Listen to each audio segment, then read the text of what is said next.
Hello, my name is Refiloe Seseane and I am the founder of an award-winning non-profit organization called 1828. Welcome. Tell me, how many women are benefiting from your organization?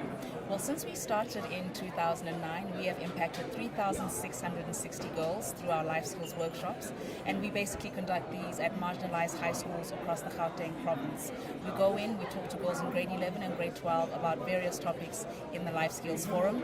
We liaise with the head of life orientation because what we develop for the girls overlaps with the life orientation curriculum.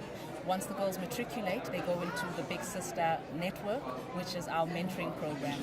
Essentially what we found is that a lot of our girls come from communities that don't have academic role models and mentors, and sometimes it becomes very difficult for them to make the transition to university and to stay focused on their studies. So our organization matches them up with a diverse range of professional women in different sectors, and they get that added mentorship, that added support. A lot of the psychosocial investments that they're not getting at home, they get from the Big Sister because she is in a career that the young girl aspires to be in, and she's giving her work exposure, internships, and just how to conduct herself when she finishes her university degree. Big Sisters are key, and mentorship is key for grooming young people. Lastly, our organization has got a financial assistance program, and what that does is it covers the full funding of a university degree, any degree of the girl's choice. We're not prescriptive in terms of what our girls study, and for that, the full tuition, the textbooks, and the accommodation are covered for a 3 or 4 year undergraduate degree. Through that program, we have produced 3 graduates, and we've got 2 in the pipeline for 2017. According to you, how big is our skills pool for leadership potential in the future? I think leadership is something that is innate in a certain extent, but also it is something that can be taught, because leadership is a skill. Leadership is about exposure, it is about self-directed learning. So when we speak of a leadership pool and the potential of it, we just have to look around this place at all the amazing young people. But what sort of opportunities are these young people getting? What sort of investments are they making in themselves in terms of education? The potential is there, but it's about matching resources to that potential to actually leverage the pool. And so if you ask how big it is, I think it's as big as we allow it to be, and it's as big as what we're going to invest in. One question I always ask or wonder about is, what is it that make you do what you do? What is it that inspire you in your work? I think that has a lot to do with explaining the name 1828, because people often ask, how did you come up with this name? It's so unique. Basically, when I turned 28 years old, I look back on the last 10 years of my life and everything that I had learned coming out of matric at the age of 18.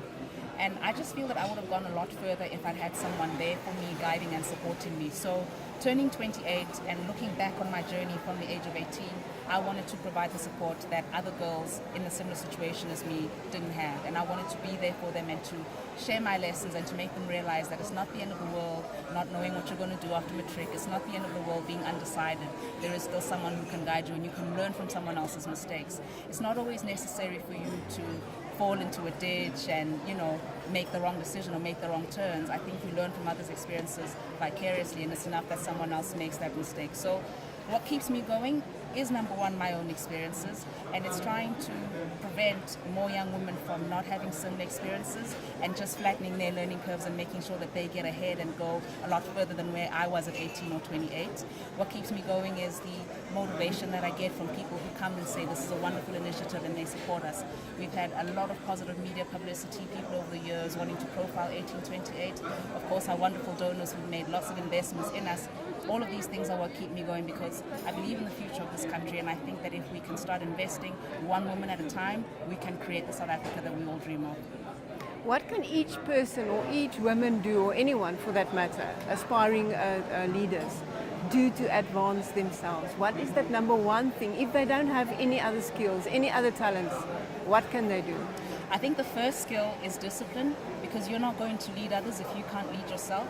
I think if you are able to channel energy into making yourself a better person, whether it's through education or upskilling yourself, I think that's a good starting point. The second thing is to be able to make people aware of what it is you want to achieve. because I always say if you're at a party and you see a girl that you like but it's dark and you're blinking at her, no one else will know. You'll be the only person who knows what you're doing. And so it goes with having a dream or a vision. If you're the only one who knows what you want to do and you're not sharing it, that dream is going to take a very long time to come to fruition. So you need to be making people aware what it is you want to do. And leadership is about being able to influence people and to make people buy into what you want to share. So get yourself out there, network. I mean, this is a wonderful convention, it's a forum, it's an opportunity for people to get to know more about what you're doing as a leader. Last and least, I think it's having a teachable spirit. You can't be a know-it-all, you can't be arrogant, you can't pretend to know everything and dismiss people. It's all about learning, it's continuous self-improvement, and it's just about remaining humble and being true and authentic. That's true leadership for me. Thank you very much. Thank you. Thanks. If you just quickly want to tell us how can we get in touch with Big Sister? How can people get involved? Okay, so our organization, 1828, we have a wonderful new website that we've just revamped, and the address is 1828.org, which is 18TWENTY8.org, 1828.